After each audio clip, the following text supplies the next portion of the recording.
program for this morning. So we'll have business updates, recovery plan, and future of AirAsia.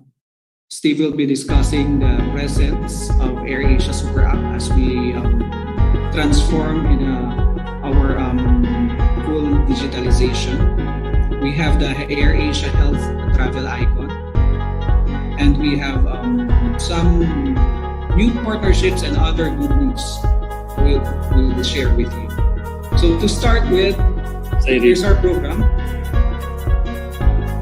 So Sir Ricky and Sir Ray will be discussing AirAsia business updates and recovery plans post-pandemic. Steve will be discussing our digital presence via the Super App, and as I've said a while ago, yung new partnerships namin. So siguro, Sir Ricky, to welcome our media friends, you might want to give them or break the good news po. Ito yung ginagamit natin na virtual background. I give the floor to you, sir.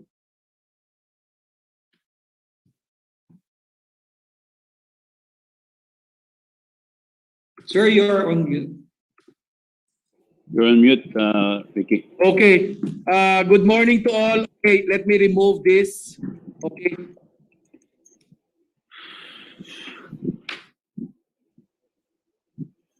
Ayan.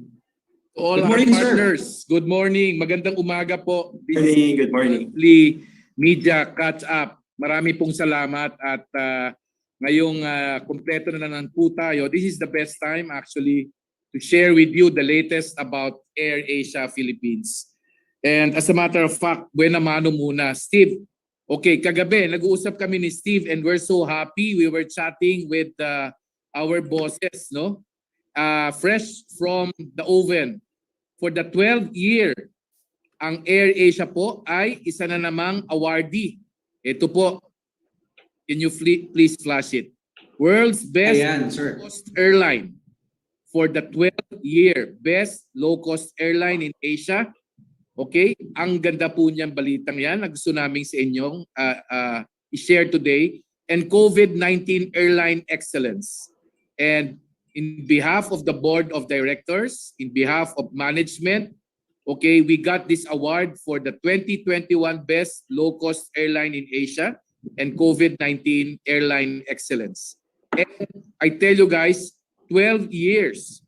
I think there was 1 year na medyo walang nangyari nitong, what do you call this? 2020, no? Was there? SkyTrax. Yes. Oo, yeah. But this time, okay, dahil binalik na naman nilang SkyTrax, and I think, Steve, you just have to be very detailed, please, in sharing with them what happened in this exercise. Sorry. I just would like to share with you guys the good news. So that's the good news. And back to Senor Carlo and Senor Stevie. Salamat po. So just to add to what Ricky mentioned, no, we're so happy in AirAsia that for 12 consecutive years, we are awarded as Best Low-Cost Airline, and this is from SkyTrax. Ito po ay in-announce kahapon lamang, and along with this recognition ay binigyan din po ng pagkilala yung AirAsia ng Flight Global. This is from Flight Global Airline Strategy Awards 2021. Ito naman po ay nung in-award sa atin nung Tuesday, and this is in recognition of AirAsia's efforts on business innovation, yung pag-transition po ng AirAsia from being more than just an airline, now a digital and travel lifestyle platform. So we are grateful dun sa mga awards na nakuha ng AirAsia. Nagpapasalamat po kami dahil patuloy na kinikilala yung excellence in terms of service, in terms of providing world-class service to all our guests. And this will forever remind us to do better, to be excellent in terms of delivering world-class service. Sir Ray, you would like to add something also for this award? Yeah, I think also the good about award is actually the COVID-19, no, in terms of that acknowledgement also of SkyTrax. The way we managed the COVID-19 over the past 18 months is really something that is tough. However, our people were able to be with us there, and as we always say in AirAsia, laban lang and all for one and one for all. Yeah. And thank you also for the support of all our passengers and of course media, allowing us Yep. to certainly showcase our services and certainly help us in this time of pandemic. Maraming salamat po sa mga media partners natin, Steve.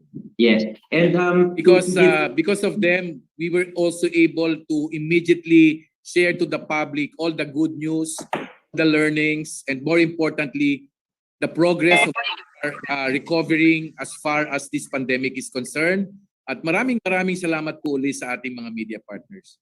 ito, Ricky and Ray, no, itong award from SkyTrax, over 100 customers po, 100 customer nationalities participated in the survey, and ito po ay nasa 13.42 million eligible survey entries counted in the final results, and 88% of these were registered up to March 2020. So maraming salamat po to all our customers, to all our guests who continues to support AirAsia sa loob ng 12 consecutive years na award.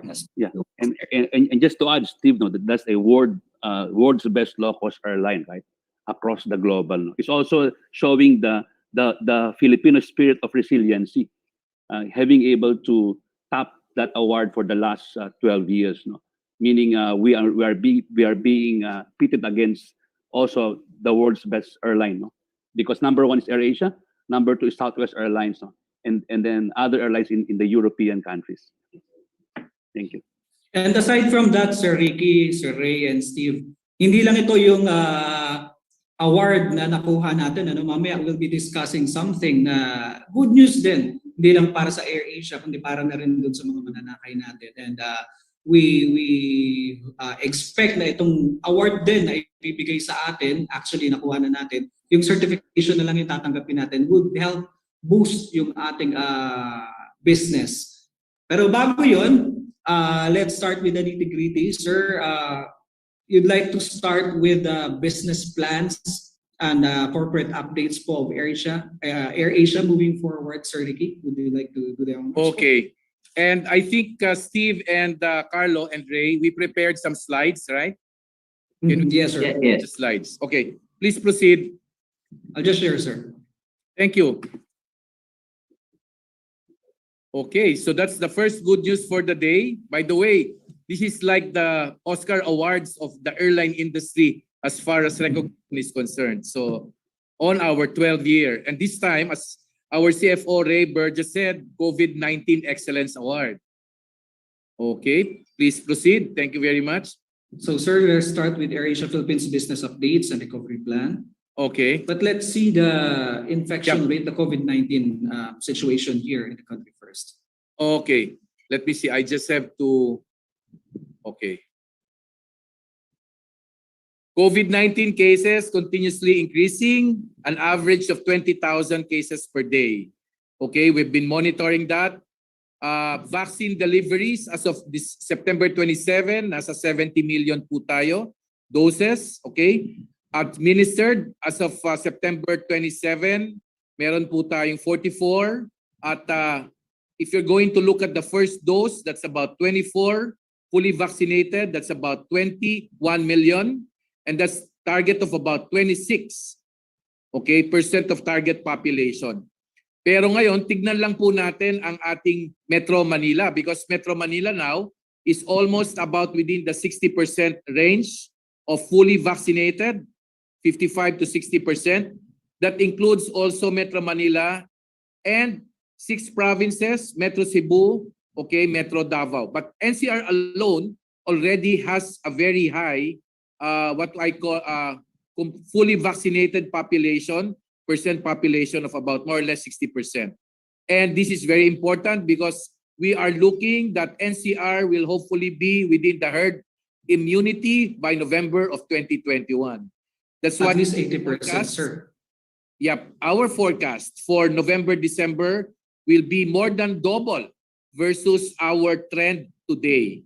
Okay, that especially includes non-essential or travel destinations for tourists for November and December onwards.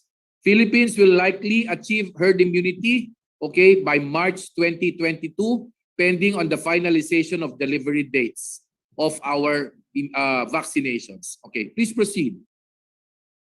So this is just the data, sir. Okay, Discuss natin alam na po kanina. natin to kanina. Just to summarize, okay, the red line is actually the vaccine rollout, right? The red line. Tignan nyo po yung tinatawag nating September 21.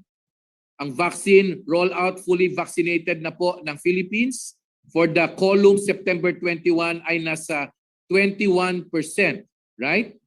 And if you are going to actually look at the continuous upswing trend of vaccination, okay, herd immunity na po tayo sa NCR plus 8 areas, wherein total Philippines will be 37. And on the 8th month, the forecast is herd immunity for the whole country, 70% by March 2022. Just follow the red line. Now, if you are now going to look at the trend, okay, ito naman po ay yung tinatawag nating bar chart na light blue. Okay, is that light blue or light green? Okay, light blue, no? Light green. Okay, ang new variant po ay at its highest, okay, nasa 19,100 daily new cases average, right?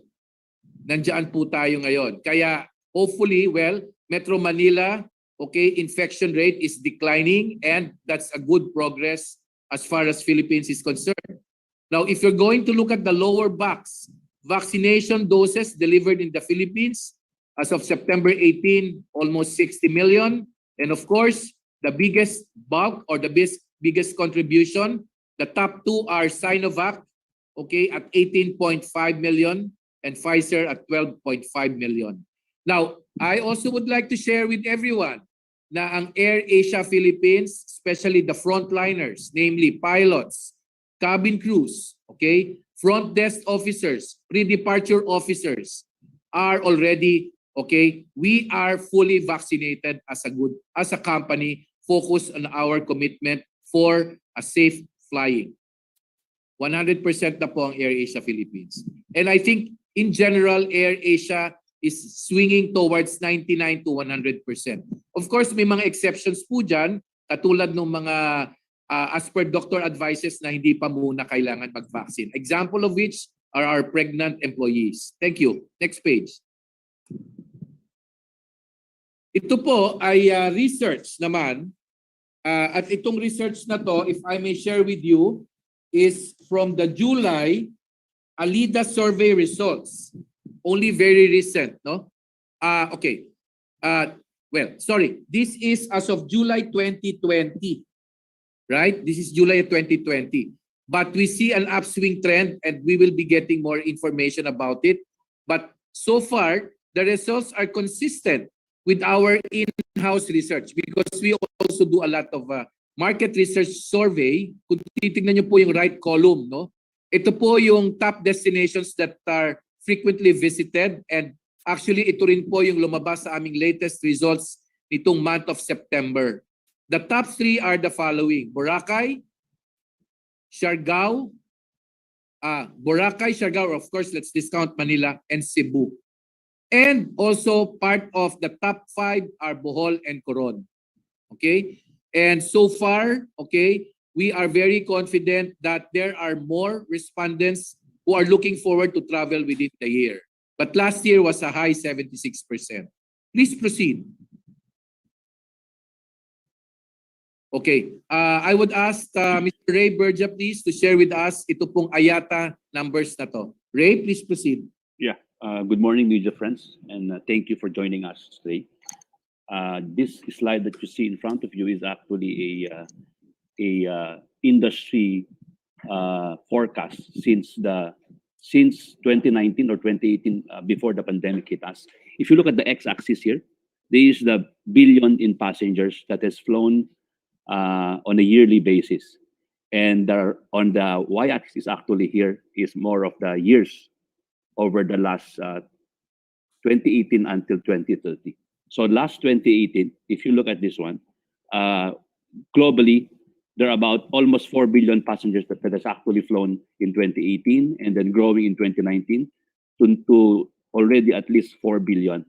And then the forecast before pre-pandemic is hopefully in 10 years, we will be hitting around 6 billion globally passenger traffic.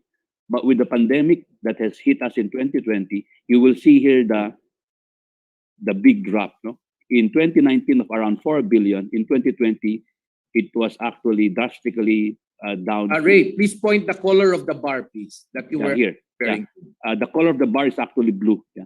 The solid blue, right? Solid blue, yeah. So Okay. it drops to 1.5 billion in 2020 because of the pandemic. And the forecast actually is that a rebound in this year and next year by about around 2 billion.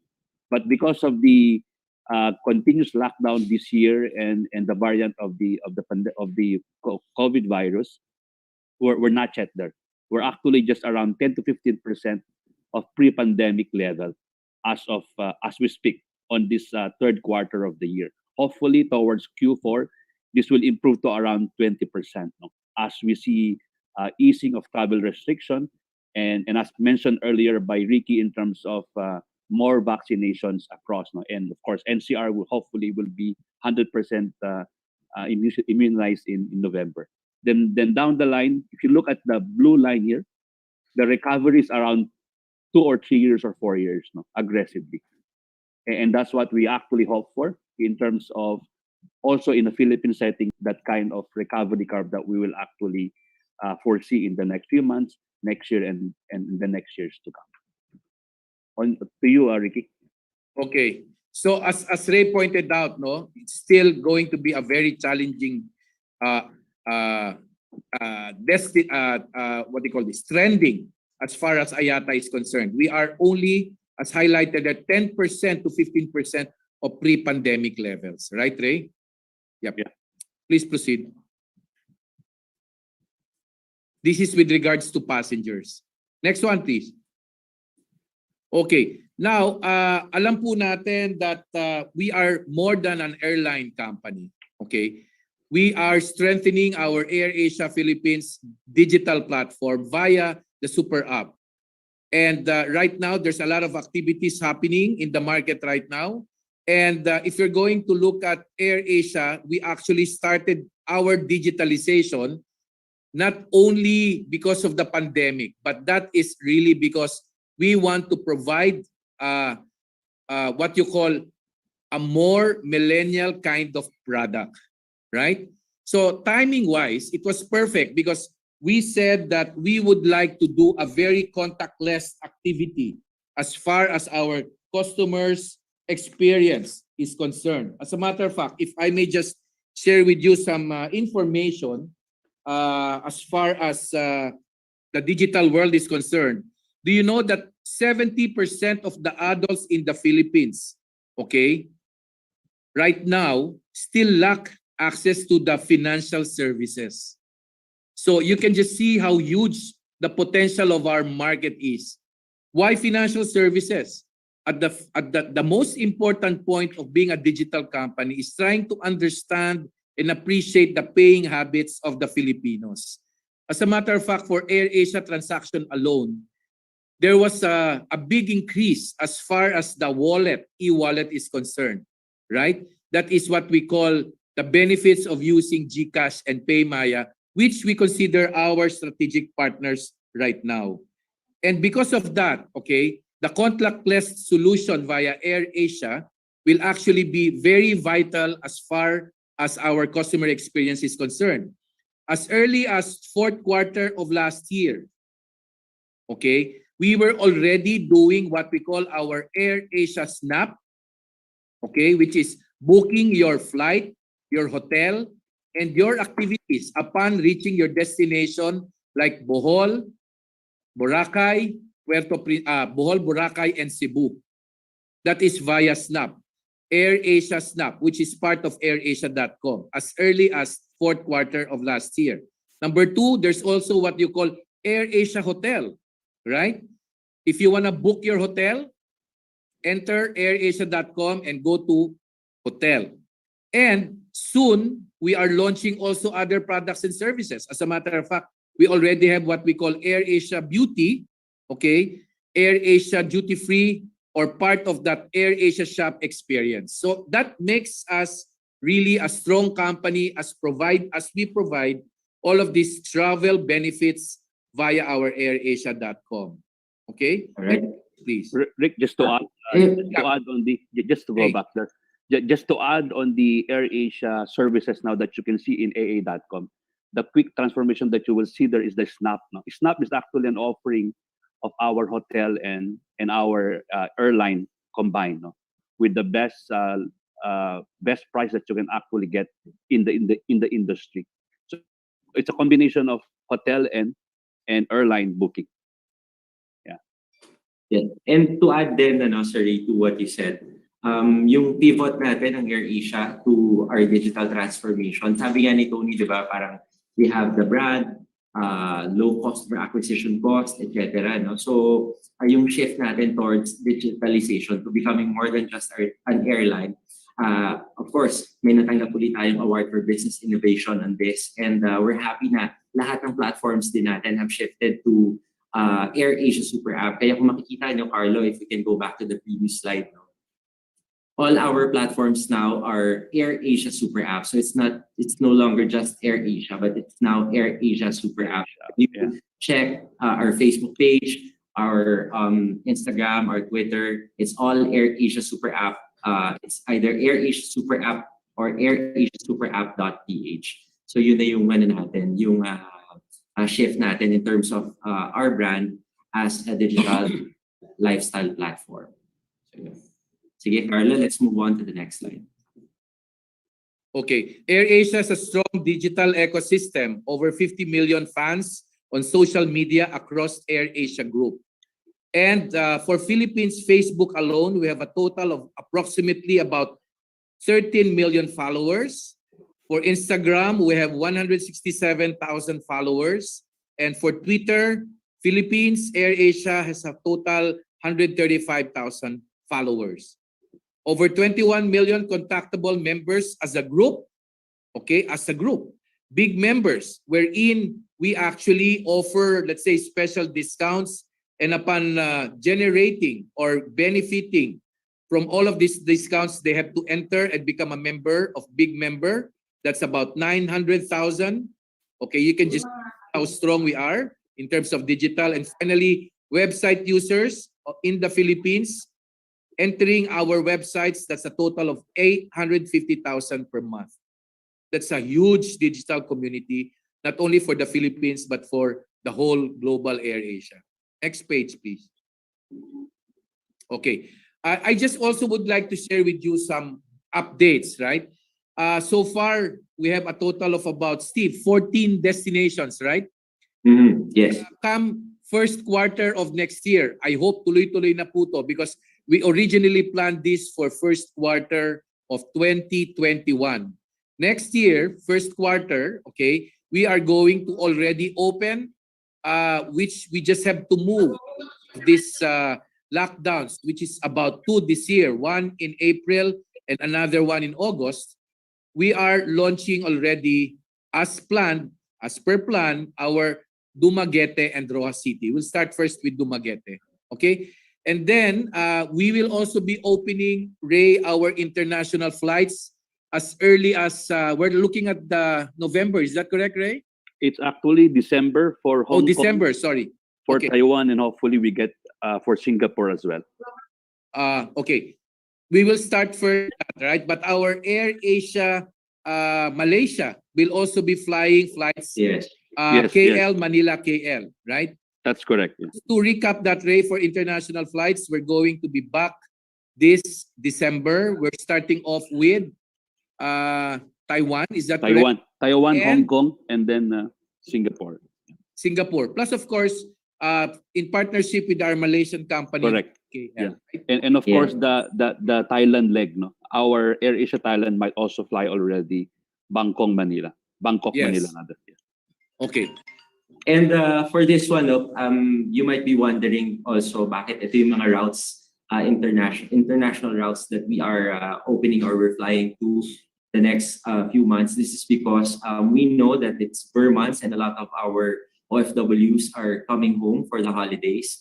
And in the coming days, we'll be announcing also special promos and discounts for all our balikbayans who will be returning to the Philippines for Christmas. So alam niyo naman, maraming mga OFW sa Hong Kong, marami tayong mga kababayan na nasa Singapore and nasa Taiwan. So we would want also to service them by flying these routes very, very soon. And just to add on what Ricky mentioned on the path to herd immunity a while ago, right? It was mentioned that by May or April next year, hopefully we will hit 100% already of the targeted population, right? And also with that kind of path to herd immunity, we also have optimism that hopefully by May next year or April, we will be back at 100% frequency capacity of all our domestic flights. And then hopefully also open additional domestic flights by next year.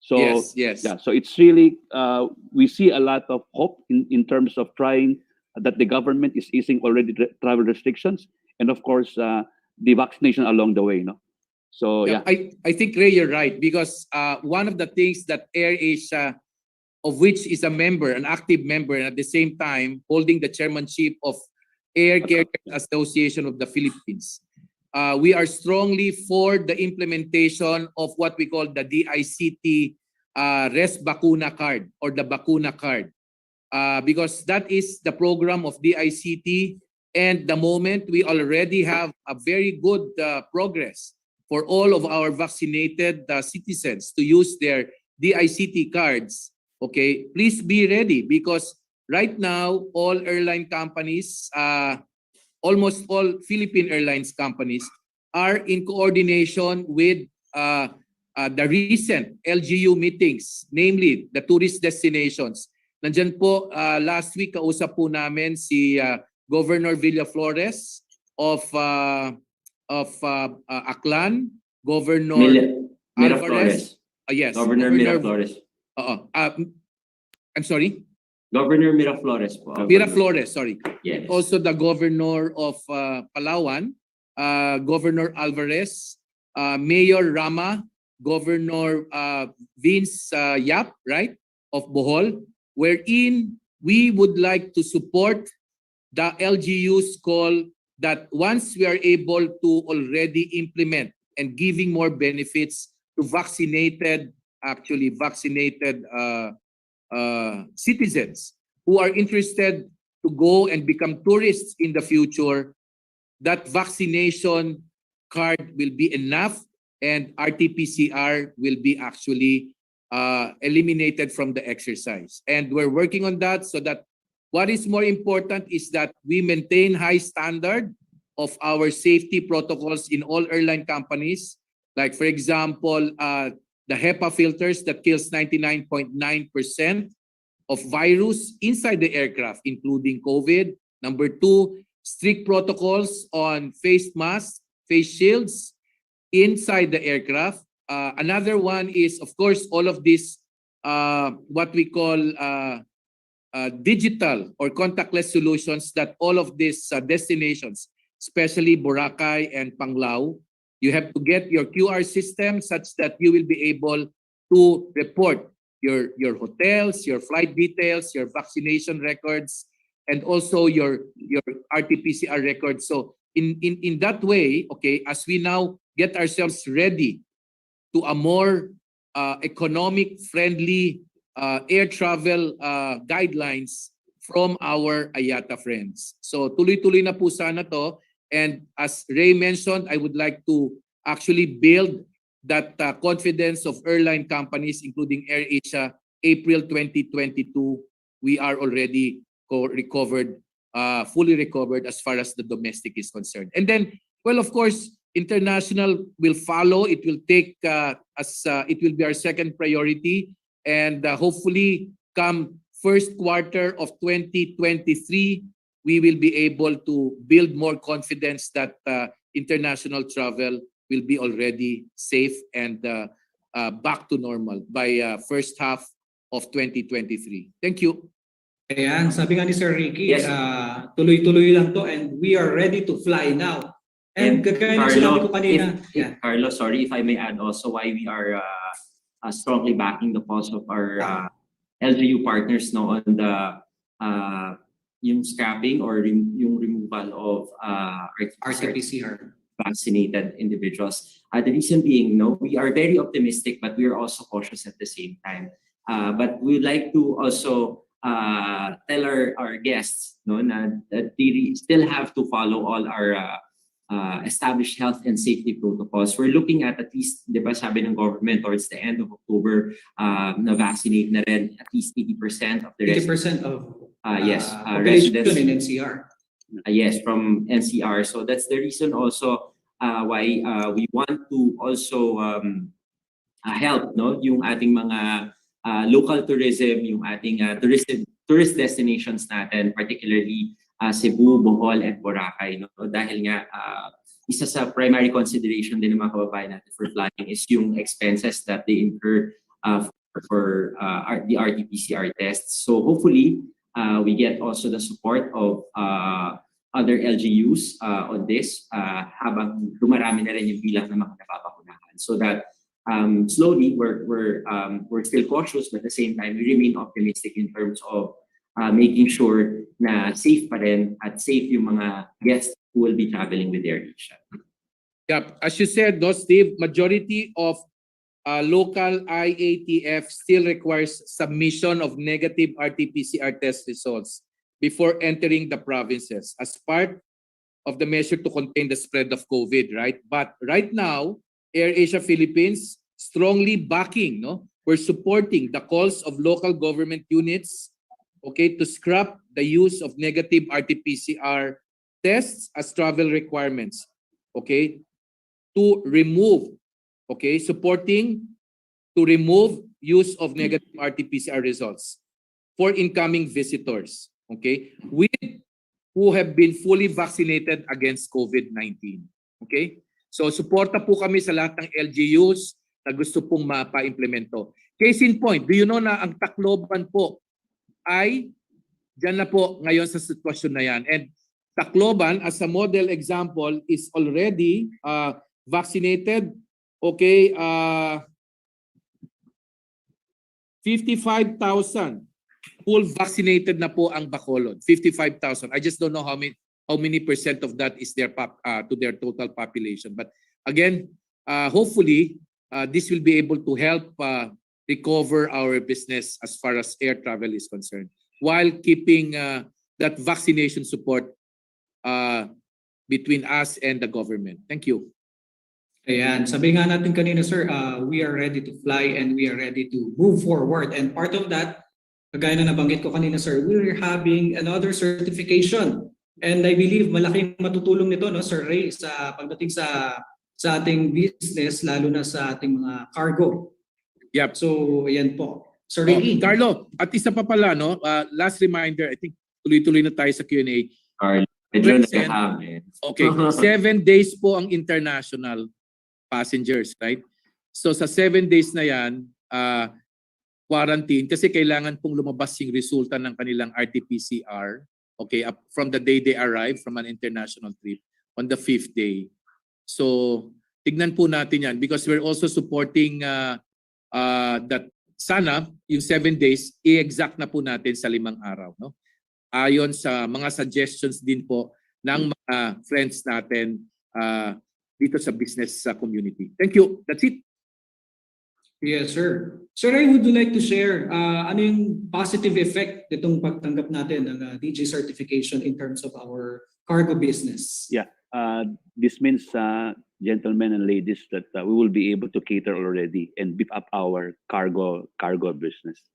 Our cargo business is around 5 to 8% pre-COVID, but with this certification, we hope to increase our business in the cargo market, and hopefully it will help us in terms of market presence and trying to really pivot also our business from a typical passenger to also a cargo freighter in the years to come, and starting this year, of course. This Q4, as we know that Q4 will do a lot of flow of goods across the different parts of the country, and this one will help us carry more goods for our passengers, for our customers.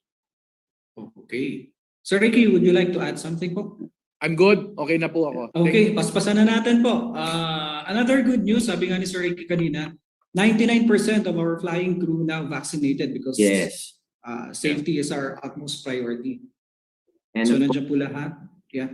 Syempre, of course, Carlo, I'd like to add no na parang we are not claiming na we're 100% because in AirAsia we observe na particularly for AirAsia Philippines, meron kasi tayong ino-observe din na freedom ng mga employees natin. While majority have chosen to take the shot, meron pa rin na hindi makapagpabakuna because of some limitations, yung health limitations din nila. Some are pregnant, yung iba naman are not advised by their doctors, and that's something na ino-observe din naman din natin. Hopefully, lahat ay kapagpabakuna na so that everyone gets that confidence to fly. But of course, in AirAsia, we strictly follow yung health and safety protocols natin.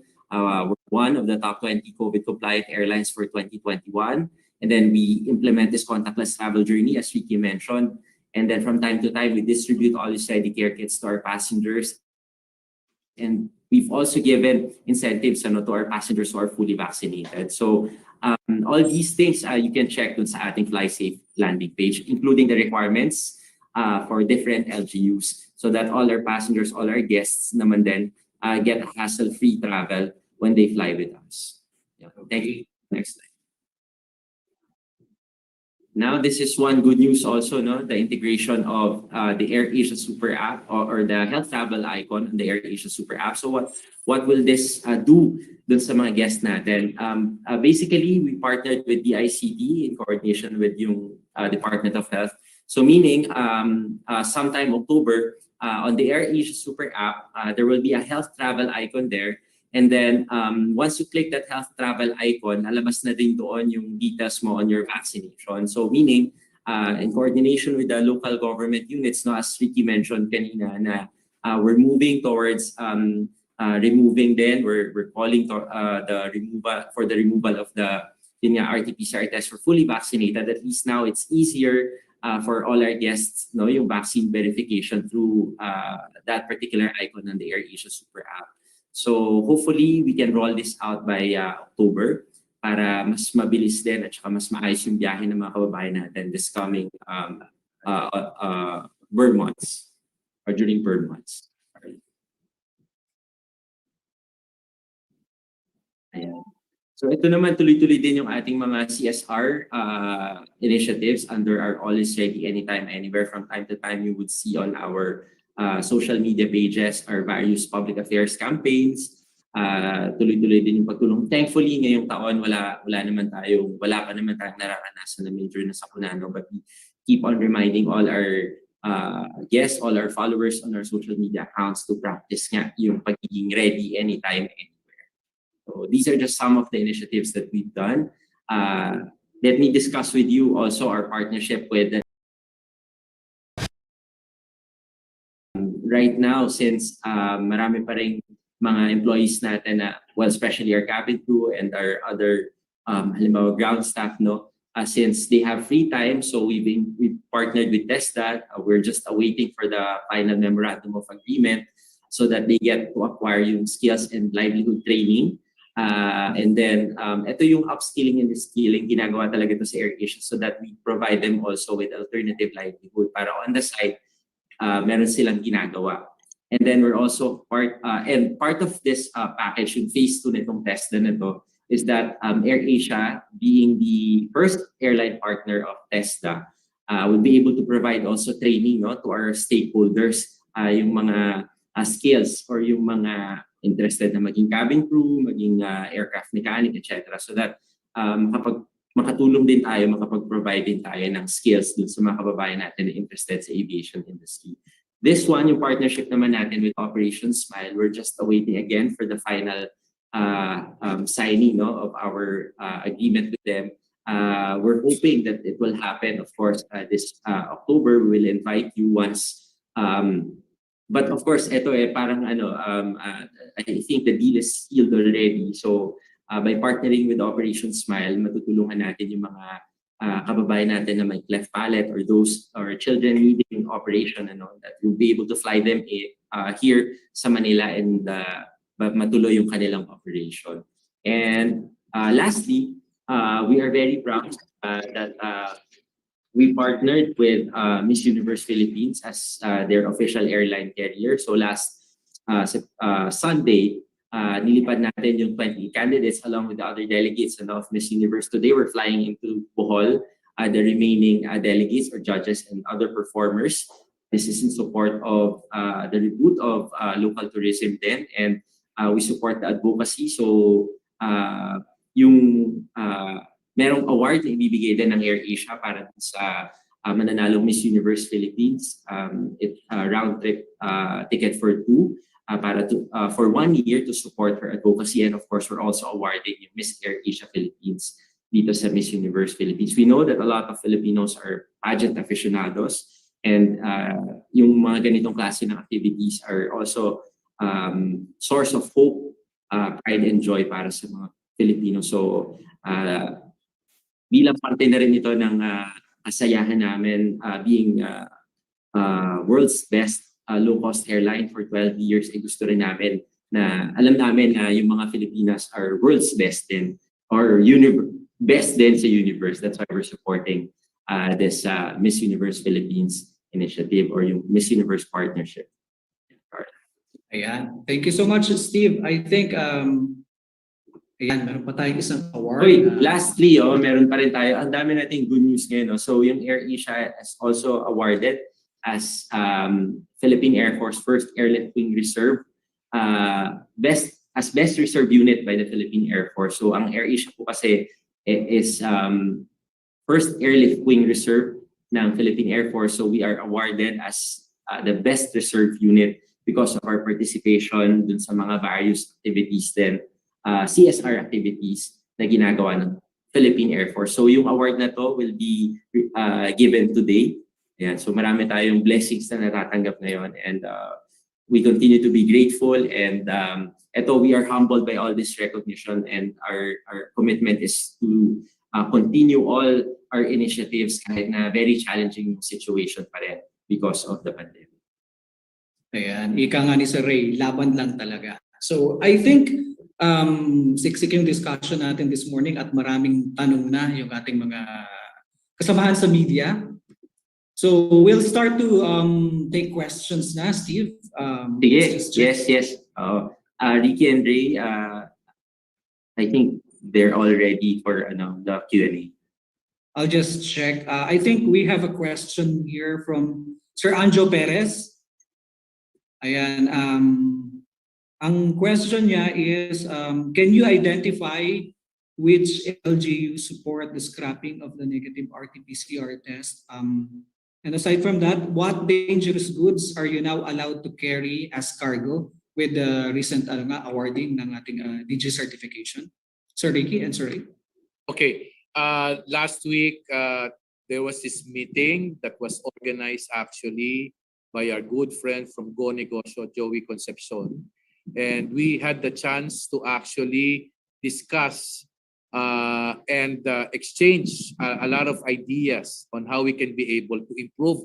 The focus was on the non-essential /tourism flights.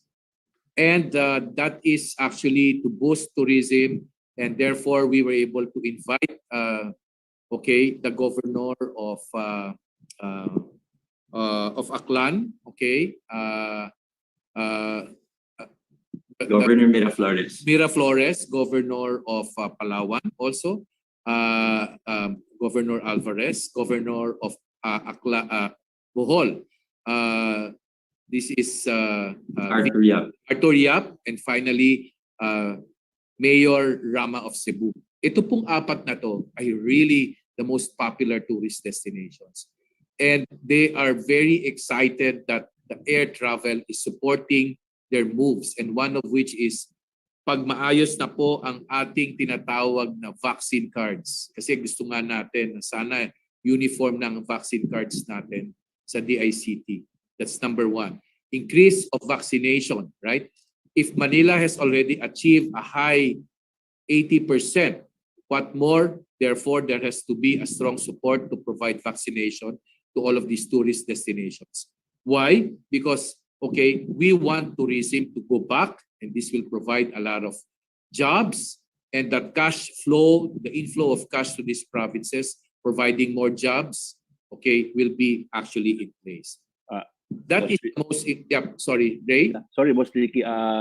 Jackie is requesting for a Filipino language on the Yeah. RT-PCR, please. Pakitagalog daw po. Pakitagalog daw po. Ang RT-PCR, Tagalog terminology, kailangan kong humingi ng tulong kay Steve. Sige po. So, kaya sinusuportahan ng AirAsia yung pag-alis ng negative RT-PCR test kasi isa ito sa mga konsiderasyon ng mga kababayan natin sa pagbiyahe, lalo na yung mga leisure travelers natin. Pero gusto nating linawin na tatanggalin lang ito, sinusuportahan natin yung pag-alis ng RT-PCR test doon sa requirement para lang sa mga fully vaccinated. Fully vaccinated. At saka, hindi ba, mahal ang RT-PCR sa totoo lang. Hinihingi rin po yan ng ACAP na sana ibaba na rin natin po ang presyo ng RT-PCR. Kasi ngayon, it ranges from 4,500 to 5,000 pesos. Ang antigen, about 1,000 to 1,500. So yung RT-PCR na karamihan sa mga probinsya, LGUs, ayan pong hinihingi nila. But again, sana hindi lang yung mga tourist destination LGUs. I just hope we can hear also from the other LGUs, okay, with regards to that guideline on supporting, giving more, express benefits, better benefits to the vaccinated citizens. Yeah. Pero linawin natin, yesterday. Sige. Sige, after you, Steve, after you. Sige, gusto lang natin linawin, Jackie, na yung pagsuporta ng AirAsia dito sa pag-alis ng negative RT-PCR test, ito ay para lamang dun sa mga fully vaccinated na individuals. Kaya ito sinusuportahan ng AirAsia dahil isa sa mga pangunahing concern ng mga lumilipad or bumabiyahe, lalo na yung mga tinatawag na leisure travelers, ay yung karagdagang cost nito or yung karagdagang gastos na dala nito sa kanilang pagbiyahe. Ito yung isa sa mga rason na kanilang binanggit, isa sa mga dahilan kung bakit tingin nila ay mahirap ang pagbiyahe sa ngayon dahil nga dun sa mataas na bayad sa RT-PCR test, kayong sila naman ay bakunado. Kaya natin sinusuportahan ito dahil ang projection din ng gobyerno na sa katapusan ng Oktubre ay nasa 80% na rin ng mga residente ng NCR, yung mga pwedeng lumipad, bumiyahe, ay bakunado na or fully vaccinated na. So mainam ito dahil tuloy-tuloy na rin naman natin yung monitor yung pagbaba ng infection rates dito sa Metro Manila at karamihan din naman sa mga leisure travelers natin, ng mga sumasakay sa AirAsia or lumilipad sa AirAsia ay mga galing dito sa Metro Manila. So, karugtong na tanong yan, Steve at Sir Ricky. Ano daw yung projection natin pagdating naman ng Pasko, ng Christmas season? So, sakali bang papataas pa tayo or kung mapagbigyan na mas scrap itong RT-PCR, sa tingin ba natin mas dodoble yung ating capacity sa ngayon? Siguro pwede ma-share ni Rajan yung yung increase ng capacity ay yung frequency natin. 'Di ba? So but before answering that, Mr. Angel Perez from Wills also asked, what dangerous goods are you now allowed to carry as Yep. O nga pala. Yeah, just move to the next question. So essentially, what we carry right now is just foods, seafoods, vegetables, apparel. General cargo. But with the certification, we are now allowed to carry the most common ones like gadgets, electric gadgets, cell phones. Because this actually comprises majority of the dangerous goods. So yung may mga lithium batteries. Mga lithium batteries. Yeah. So, rechargeable lithium batteries. Yeah.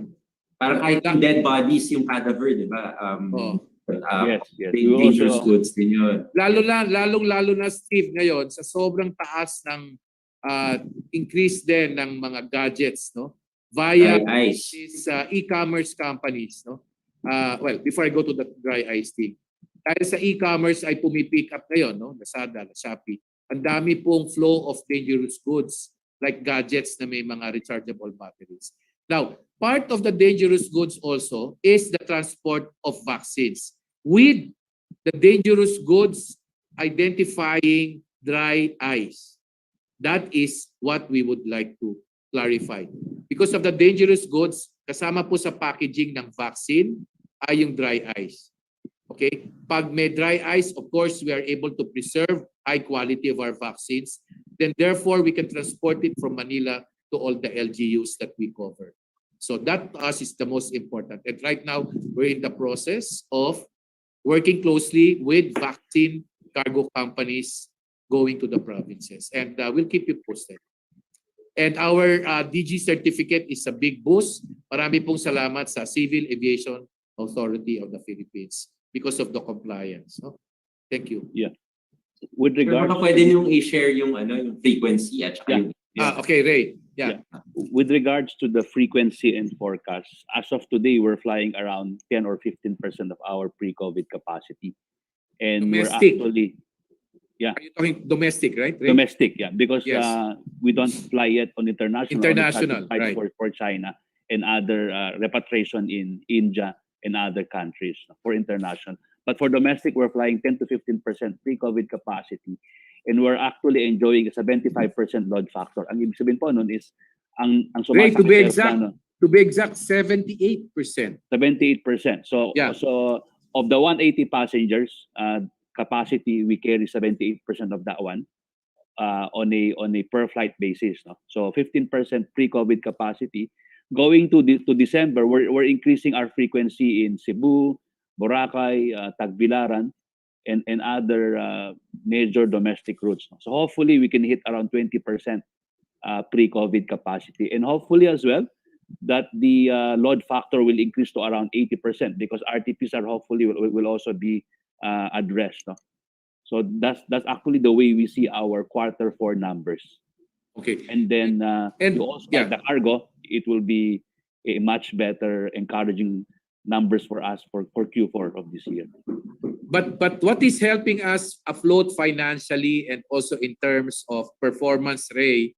As a matter of fact, congratulations to AirAsia. No, we have been monitoring AirAsia's number of flights for international chartered passenger. Kami po ay, if not one of the highest airline, local airline company that actually mounted what do you call this? Chartered passenger flights, because we now fly not only ASEAN countries for chartered passenger destinations, but we also fly to China, okay? And for the past 2 to 3 months, we've been helping aggressively on the repatriation inbound and outbound of Manila, like India, Sri Lanka, Bangladesh, and Pakistan. So this is actually also very good business contributors or revenue contributors to AirAsia. And as Ray mentioned, we're so happy that our cargo business has, as a matter of fact, even though nagkaroon po tayo ng lockdowns and we have to reduce our flights, no? But the weight, the volume, and the value that we're able to get from our cargo business also improved significantly. So tuloy-tuloy lang po yan mga yan, and leading to a good April 2022 full recovery for the domestic destinations. Okay, thank you, Sir Ricky. Let's go over to Sir Mon Ortiz of Air Traveler. Sir Mon, do you have a question? Hi, Hi, Mon. Good morning. Hi, Ricky. Good morning. Good morning. Good morning. Everyone from AirAsia. First of all, congratulations for winning again the Best Low-Cost Airline of 2021. Actually, I also got the news last night and we were just so excited. So sorry if we had to start posting it around. But anyway, with regards to the recovery,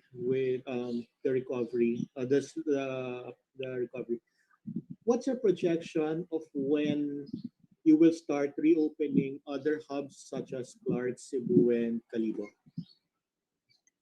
Yep, Ray, go ahead, please. Yeah, can you just repeat the last sentence, Mon? Reopening of Clark and Cebu. Cebu and Calibo. Clark and Cebu, in our forecast, again, aligning to the path to herd immunity, we want to open it sometime February next year. Clark, of course, no, that will cater to Clark Davao, Clark Cebu, Clark Boracay, February or March, Mon. Hopefully, I answered your question. All right. But for Cebu, we're already ramping up Cebu. beginning, of course, this Q4. No? Okay. So, Because it's actually please a major that's it. trunk for Cebu. Yeah. Mhm. Thank you. Yes, so Sir Mon? that's it. Yes. Siguro, sir. Thank you, Sir Mon. In relation to that question, sir, we have a question here from GMA News Online. Kay Mr. Ted Cordero. When do we expect daw yung 100% frequency? That's a question of total frequency or a domestic frequency only. Well, I guess it's Domestic, a, Ray, segregate domestic. yeah. So I guess for domestic frequency, as earlier mentioned, aligning again to the path to herd immunity, we hope to at least achieve 100% by April or May before the election, and then for international, that would be maybe early 2023 or latter part of 2022. But that one is very very tough because it depends on the restrictions of other countries beyond our control. Okay. Thank you, Sir Ray. Another question here from Mr. Enzo Luna of Metropolar. What are your guidelines on rebooking, especially for those who weren't able to use their tickets because of the quarantine protocols? For example, nag-positive sa swab RT-PCR. Good news, 24 months. You are open to rebook unlimited 24 months, right, Steve? So I am to answer that question, no, we have sent out yung mga lahat ng mga affected for the times na lockdown or for the times na under quarantine tayo or strict quarantine naka-ECQ yung Metro Manila. So we normally send out yung ating instructions to our guests, to all our guests on how to rebook, and there's particular period sa kanila na covered nung unlimited rebooking, and pwede nilang magamit yon within 2 years, and they also have the option to put it in their credit account kung sila naman ay big members. So itong changes sa mga quarantine restrictions, we know na marami sa mga kababayan natin yung hindi nagamit yung ticket nila, but we gave them the option itong mas flexible option of rebooking their tickets para nang sa ganun magamit nila for their future travel. Okay, thank you, Steve. Another question here from Bing Jabadan of the ZAR. May mga cases na mga fully vaccinated individuals na nagpa-positive pa rin sa COVID-19, especially yung Delta variant. Sa tingin po ba natin is safe na alisin talaga yung RT-PCR test for the travelers? Sir Ricky? Yep. Okay. Unang-una sa lahat, tama naman yan. No? Meron po tayong mga cases na kahit sila po ay let's say Sinovac. Ako nga, Sinovac. No? Nakadalawa. Okay. Na jobs na ako. I think what is important is this. It is also what we call the individual commitment of all vaccinated employees to observe very strict protocol. Ang success po ng project na to ay hindi lang dependent po sa tinatawag nating airline company or local government company or national government. Ang dami ho nating programs. The people have to be very conscious about their responsibilities. And to us, that is also what is going to help us recover as a country in general. Ayun, to answer your... Okay, so far po, pag natanggal po natin ang tinatawag nating RT-PCR test, we are using as an example po ay Tacloban, which is a good business model. And Tacloban right now, we have been monitoring all our flights.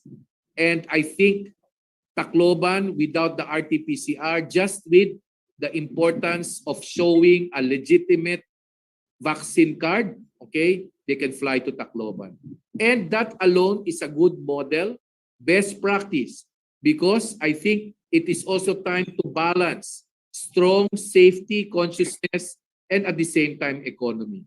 And because Tacloban was able to do it, I just hope all LGUs will be able to implement as we support whoever or whichever LGUs are going to implement that. All-out support po ang airline companies, including AirAsia. Thank you. Yes, dagdagan ko lang din yung sinabi ni Ricky, no, na while it's true na meron pa rin nagpa-positive na kahit fully vaccinated, still you have to look out for yung mga symptoms, di ba? Ikaw sa Yes, yeah. You have to be very, very responsible then. If you have the symptoms already. Huwag nang You are lumipad. yes, you are fully vaccinated, and yet merong magma-manifest na symptoms sa'yo na alam naman natin na tawag nito, lahat tayo by this time alam na natin yung sintomas ng COVID-19. So it falls on you being a responsible traveler as well. So kung alam mo na ikaw ay nakararanas ng symptoms at alam mo na yung destination mo, halimbawa ikaw ay pupunta ng Tacloban at hindi na ito nagre-require ng RT-PCR test, number one, syempre huwag ka na bumiyahe kung meron kang sintomas. Number two, kung ikaw kung babiyahe ka naman, wala kang sintomas at fully vaccinated ka, kinakailangan i-observe mo pa rin yung health and safety protocols such as wearing of face mask, avoiding yung of course observing yung social distancing and etc. So these are the things, yung layers of health and safety protocol natin, established naman na to, alam naman natin lahat kung ano yung gagawin natin. So it's a matter of observing and strictly following itong health and safety protocols natin. Yeah. Thank you, Steve. In the relation to that, Steve, meron tayong phone-in questions. Are we going to give incentives daw ba, like discounts to those travelers who will present their vaccination cards siguro for fully vaccinated individuals too? Are we doing that in the future po? Yes. Meron po kaming naka-layout na ng mga programa that includes weight baggages that will be actually waived, no? Or discounted. Number two is also the choice of best seats also. We will be announcing that soon.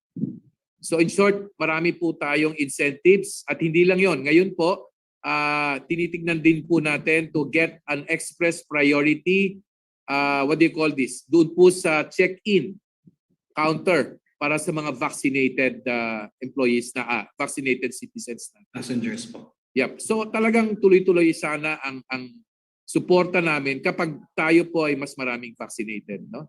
Thank you. So talagang hindi lang po for the recovery to ng airline industry, Sir Ricky, talagang in support na rin to the recovery of our tourism as well as yung mga small businesses and mga pinagkakakitaan ng mga kababayan natin sa mga probinsya. Exactly. So any other questions po from our media friends? Baka meron pang tanong na hindi namin nasagot, please raise your hand lang po so we can acknowledge you. Tingin ko, if meron pa tayong mga questions from our media friends, Carlo, pwede naman ding siguro isend nila later on, then we can address. And we'll also be sending yung mga press releases natin today or yung media advisory natin, especially for the SkyTrax Award and for the Business Innovation Award. Ito, we have one question from Anjo. Ayan, Ka-Anjo Perez. Allowed na ba ang airline companies to carry 100% load capacity? So, Sir Ray, are we allowed na 100% load capacity daw po? That's a very Ang mga good airline question. companies. It's a very good question. Boss Ricky, sa AKAP ba, it's already a position that we're pushing, or is still the last three row is still vacant, right? Oo. Hanggang ngayon. Hanggang Still ngayon. vacant. The last Pasok three pa rows. rin yun, Ray. Yeah, Yes. Again, to the point of Steve in terms of precautionary and make sure that if someone is actually has a symptoms while en route, no, that passenger will be actually at the back of the airplane. But even before boarding, already a strict checking, right, for temperatures, for symptoms. So we get their temperature, they're going everything. temperature check, and then they present all the requirements. Yeah. So to answer you quickly, it's not yet allowed as of today. Okay, thank you, Sir Ray. So, I guess that's it. Yep. Marami po salamat. Closing. Thank you very much. Again, let's ask Ricky and Ray for their closing statements. Siguro. Yep, Ray. Mauna ka na, Ray. Then I'll follow, please. Yeah, and of course, I'd like to thank everyone, our media friends, for supporting AirAsia. You are one part of the pillar that really help us out, no, fuel our recovery. Without your support, it will be harder for the industry to recover. But with your support out there, giving us some awareness and some good reports, no, across the public. It gives us a lot also of inspiration to continually push, even though it's hard. As I said with the team, with our team, laban lang, and we hope indeed that in the months to come, it's already, as we said, there's already light at the end of the tunnel. It's much clearer now than before, and our passengers will expect that AirAsia will be always more than willing to give the best service, no, in terms of flying with AirAsia. The award that we receive are a testament that we value excellence and we value our passengers' safety as always. And beyond that one as well, being a low cost, no, a value for money when you fly with us, and also an excellent service. Those two things that we always really wanted to excel, close to our heart, no, excellent service with the best value for money that our passengers can actually enjoy. And thank you also for all your prayers. Really, it helped a lot for us in the industry. So God bless everyone, and see you around. No, yeah, thank you very much. Yeah. Thank you, Ray. Sir And Ricky? Ray, tama ka eh. What a perfect timing. Hindi po to set, no? It is really a perfect timing, Carlos, Steve, Ray, that last night we actually got the good news, no less from our regional office. The 12 time that we are able to again be recognized as the best low-cost airline company. And of course, also recognizing our quality service, quality maintenance with regards to the COVID-19 airline excellence. And because of that, the more that this gives us a strong fighting spirit that we can provide a very safe air travel, air experience to our passengers. Number two is this, two of our most important eight core values, no, that I would like to share as my parting shot. Two things: being guest obsessed. I'm also happy to note that I'm so proud that of all the airline companies, dito po sa net performance score, comparing Philippines with all other airline, AirAsia, we got the highest. And we are so happy that from online booking up to the time that they reach the airport to turn over their baggages, up to the time that they reach their aircraft, up to the time that they reach their destination, we were rated the best of all AirAsia companies. And that is just to tell you guys na ibang klase po ang Pinoy, right? Ang ganda po ng ating serbisyo. And finally, that is just to tell you that we are very guest obsessed. And the most important, of course, is aside from being guest obsessed, ang mahalaga rin po ay yung tinatawag nating people first. Kami po sa AirAsia, mahal na mahal po namin ang aming mga empleyados. Gusto po namin siguraduhin that of the 8 core values, I consider this as the most important. People first. Mga taong katulad po nila Carlo, nila Steve, nila Mari, we consider them as our valuable all-stars who can make things happen. So again, maraming salamat. I know that there was already some press updates that we reached 78% load factor. That's already a good achievement for us.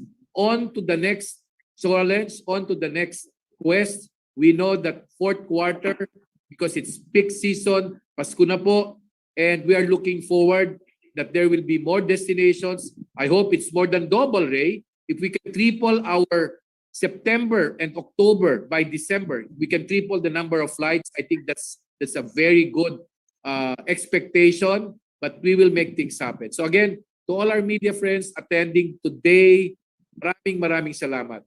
Steve? Maraming salamat po sa lahat ng syempre sumama sa atin ngayong umaga, and thank you for all your support near Asia. Again, kita-kits po tayo ulit sa October, at least mid of October for our updates. Hopefully, marami ulit tayong good news to share by that time. Thank you very much, Ricky, Ray, and to all our media partners. Thank you for supporting AirAsia. Carlo. Yeah. Thank you very much, guys. Maraming salamat. Thank you, guys. Have a good Stay week. safe. Maraming Thank you. salamat. Thank you. Keep safe. Bye-bye.